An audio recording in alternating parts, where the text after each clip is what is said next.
Hello and welcome to another episode of The Social Connection. It's your program about social media, the trends you talked about, the videos you shared and what new changes social media companies offered its users. I am Preeti Tiwari and with me is Arun Nayar. Thank you, Preeti. Welcome everyone. In the next half an hour, we'll take you through the top trends, latest news and everything that kept social media space busy.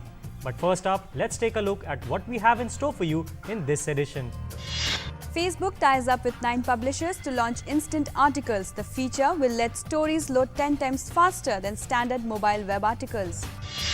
Google will start testing its self-driving cars on public roads soon. Live streaming apps Periscope, Meerkat gain mass popularity. Experts raise concern about privacy and video copyrights. Facebook's newsfeed is getting even more newsier with articles directly published from a select group of media outlets. Last week, the company tied up with 9 news publishers to launch instant articles, which will publish articles directly to the social network's mobile news feeds. Users will also get new features like autoplay and interactive maps. Here's more in this report. Social media giant Facebook tied up with 9 new publishers to launch instant articles that will let them publish articles directly to the social network's mobile news feed. In a blog post on its website, Facebook said, Instant Article will let stories load more than 10 times faster than standard mobile web articles and will include content from publishers such as the New York Times, BuzzFeed and National Geographic. In a statement, Facebook Chief Product Officer Chris Cox said Instant Article lets them deliver fast, interactive articles while maintaining control of the content and business models. Instant Article will let the news outlets publish directly to the social network's mobile news feeds. Users get new features like autoplay and interactive maps. Facebook has 1.4 billion active users. If you can start to get your journalism in front of them and there's an economic upside to it, I think it's going to be really hard for publishing companies to resist this. So really they're at the moment thinking, let's experiment, let's see if we make any money. And if we do, this may well be the biggest thing to happen to publishing, for a long time. The news publishers can either sell and embed advertisements in the articles and keep all of the revenue or allow Facebook to sell ads.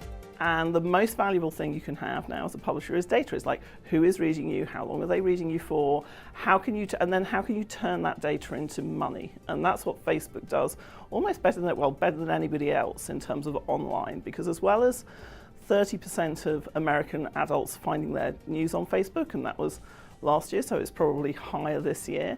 67% of what we call display advertising sold online at the moment goes through Facebook. So that's really the thing. It's both usage and money. The internet social networking company will also let the news companies track data and traffic through Comscore and other analytics tools. Further, the company said other launch partners for instant articles are NBC, The Atlantic, The Guardian, BBC News, Spiegel and Bild.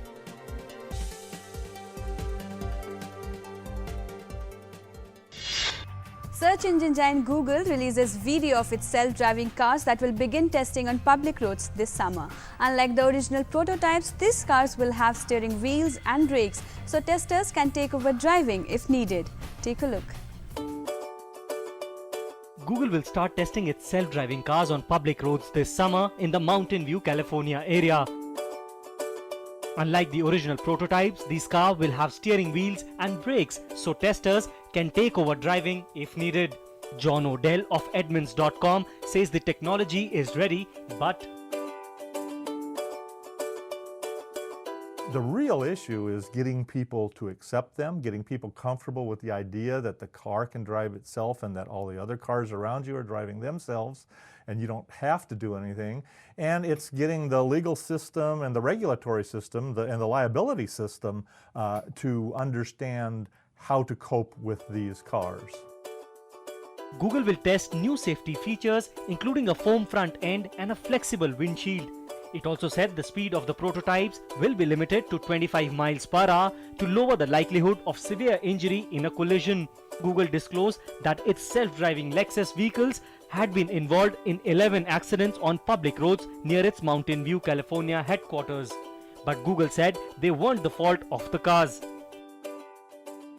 Even if the car knows another car is heading for it and it could take an evasive action, its software might identify a motorcyclist in the other lane or a pedestrian on the sidewalk and decide, if I jerk to the right to get out of this guy's way, I'm going to hit somebody. It's better if I let this car hit me. So, we'll never be 100% accident free. Google said its self-driving cars had been logging about 10,000 miles a week and have accumulated nearly 1 million miles.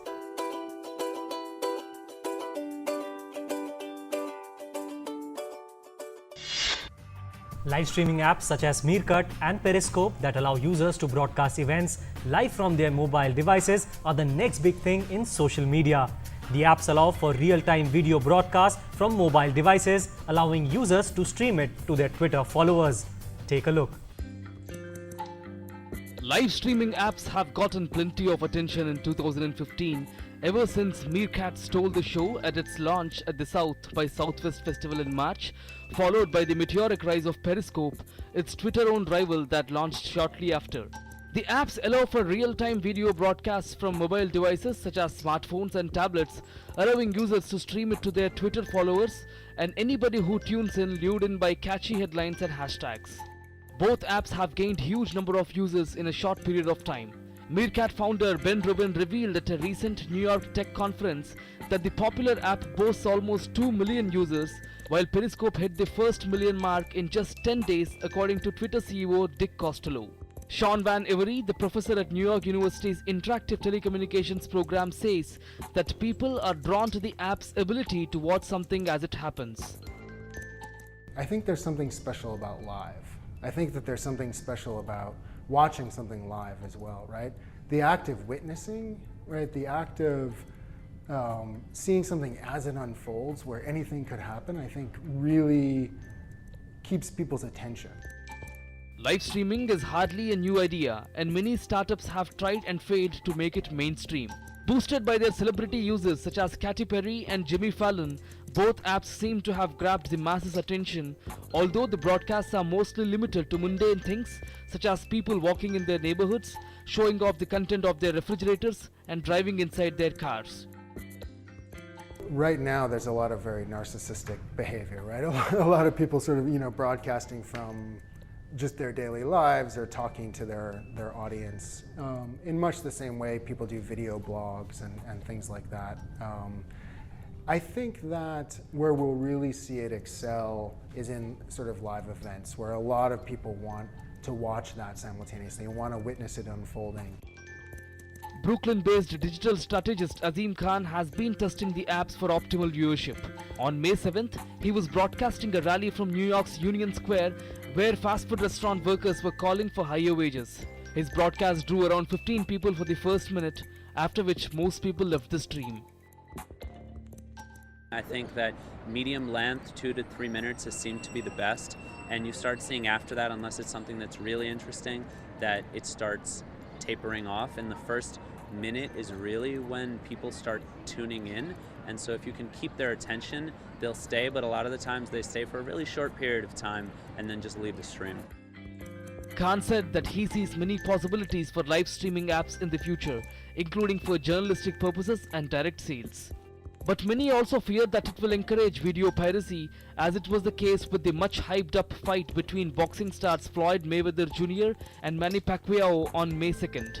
Dubbed as the fight of the century, interested viewers in America had to pay the $100 pay-per-view costs for a high-definition broadcast. But tens of thousands soon found out that they could stream in on Periscope for free. Van Every said that this new form of video piracy is likely hard to control and thinks that broadcasters need to adapt.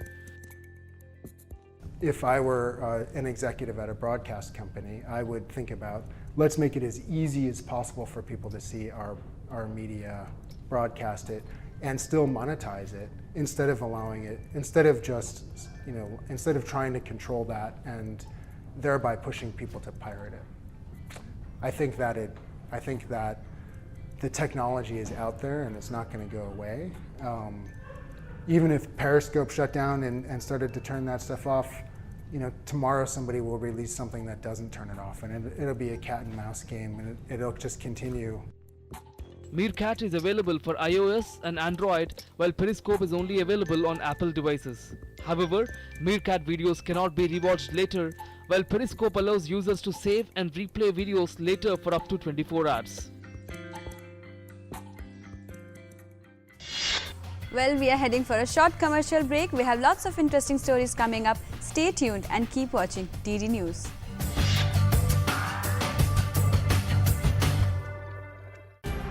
In a world of restless speed and non-stop movement, where is the time for long stories, unending debates, and deafening noise? Time just enough for only news, complete news.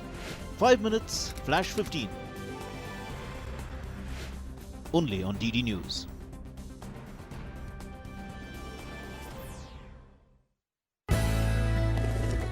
Breaking news की रेस से हटकर खबरें कुछ अच्छी भी हैं, खबरें जो बढ़ाएंगी हौसला और विश्वास, उम्मीद भरी खबरें जो लाएंगी मुस्कान। गुड न्यूज इंडिया, हर रविवार रात 9:30 बजे।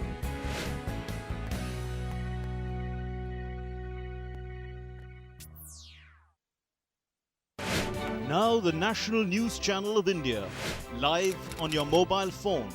Get the news on the go. Watch top videos, get the latest news and continuous news on your mobile phone.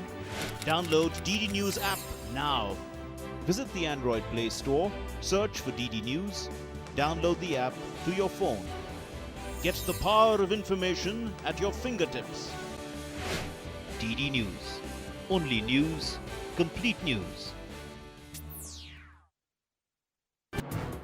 हर दिन बदलती खबरें, हर पल बनती नई सुर्खियां, खबरों की रफ्तार के साथ हर दोपहर दुनिया की ताजा तस्वीर।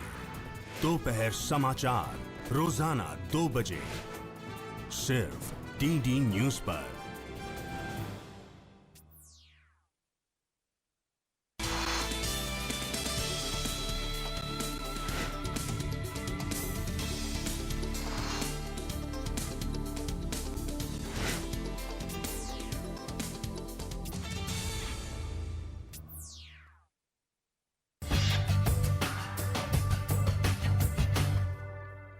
Welcome back. You must be familiar with the trending topics of the week. But here's a quick wrap of the top trends on social media sites.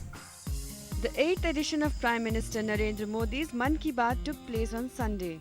Prime Minister urged citizens to take care of themselves in this heat and at the same time take care of birds and animals. He congratulated students who passed board exams this year. Prime Minister, among other things, also said that Kisan Channel is like Agriculture University in the open, where farmer is the teacher as well as the student. This made Mann Ki Baat one of the trended topics of this week. As part of its initiative to highlight the achievements of the government made during its one-year rule, the Ministry of Information and Broadcasting organized a talkathon session on Twitter on Saturday.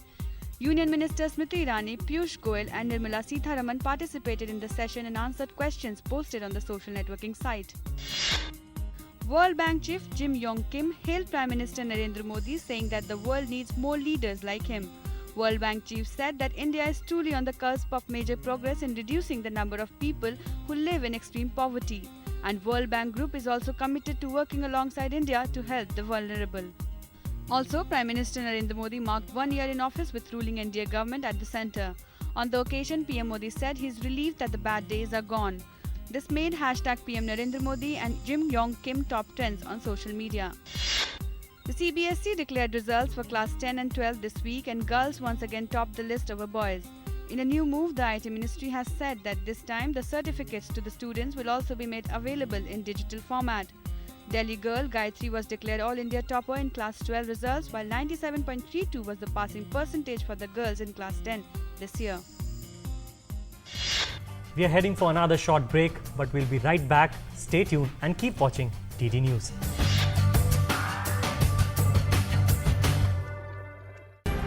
भाग दौड़ की जिंदगी में फुर्सत कहाँ?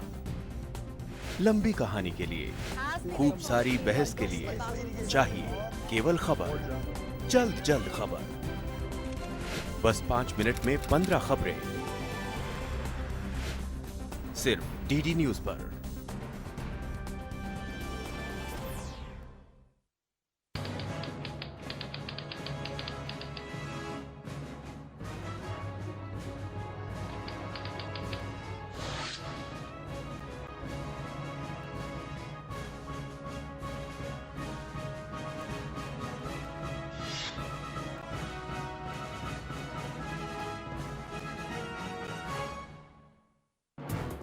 हर दिन बदलती खबरें, हर पल बनती नई सुर्खियां, खबरों की रफ्तार के साथ हर दोपहर दुनिया की ताजा तस्वीर।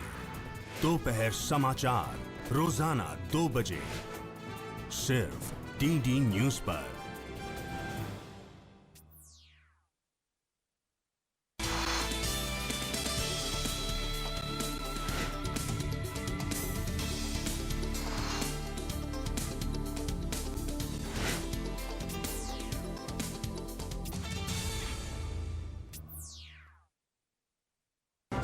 सुर्खियों की भीड़ में अहम खबरें, असल मुद्दे जो डालते हैं आपकी जिंदगी पर असर। दिन भर की हर बड़ी खबर का बेबाक विश्लेषण, सच, सटीक, संपूर्ण। न्यूज नाइट सोमवार से शुक्रवार रात 8 से 10 बजे सिर्फ डीडी न्यूज पर।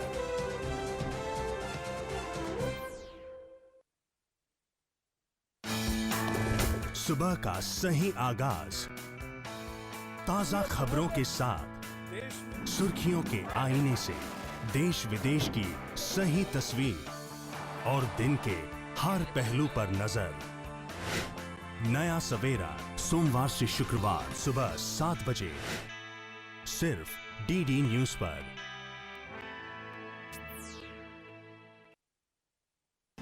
तस्वीरें जो बयां करती हैं हकीकत, हालात जिनसे जुड़े हैं आपके जज्बात, जुनून जो बदल सकता है देश की तस्वीर, खबरें जो आपके लिए जानना है जरूरी। खबर दिन भर हर शाम 5 बजे सिर्फ डीडी न्यूज पर।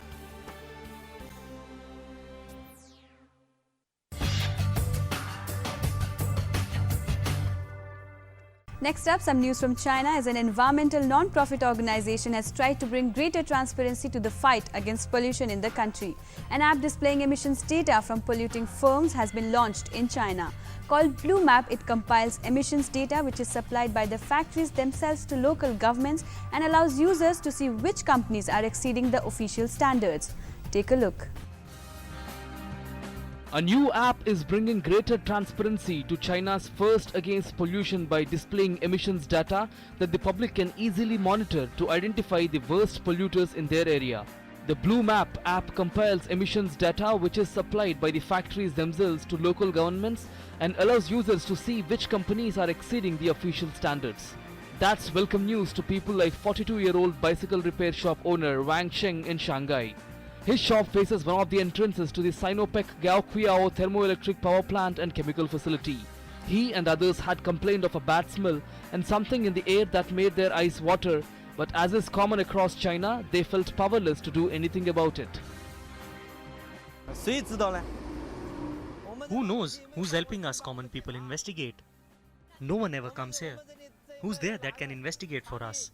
No one.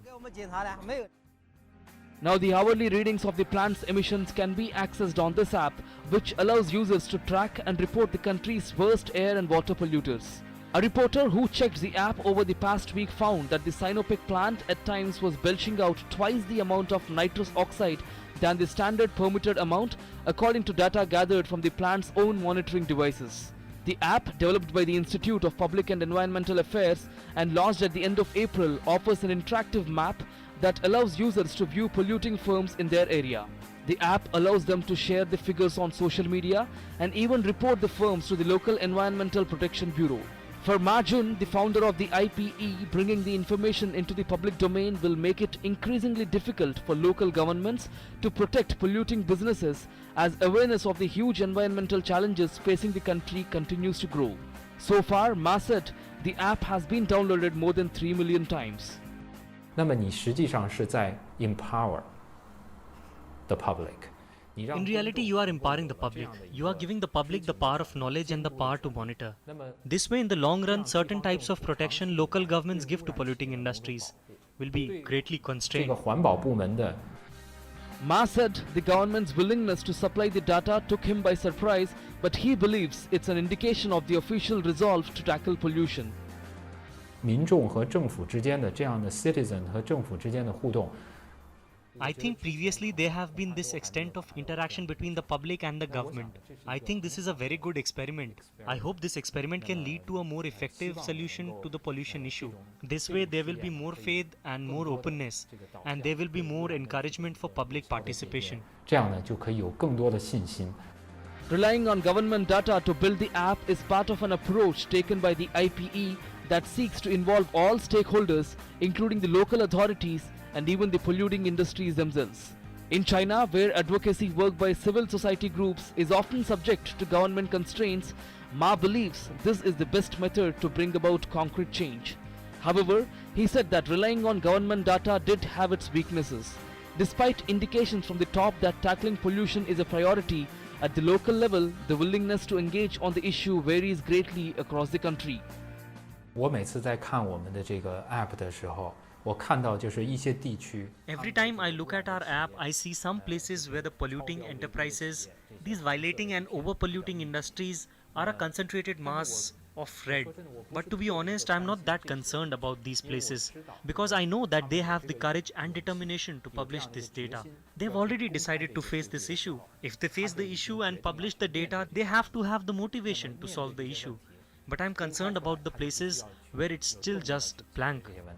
但是我比较担心的是一些地区还有一些空白。 To combat this issue, the IPE tries to corroborate the data it uses with the other data sources. Users also can report suspicious data through the app. Well, this is the end of our show. Continue sending in your feedback, comments as you have been on ddnews.com @gmail.com, on our Twitter handle ddnewslive, our Facebook page or on our YouTube channel. Yes, but before we sign off, we leave you with an interesting video. See you again next week. Thank you and goodbye. Goodbye.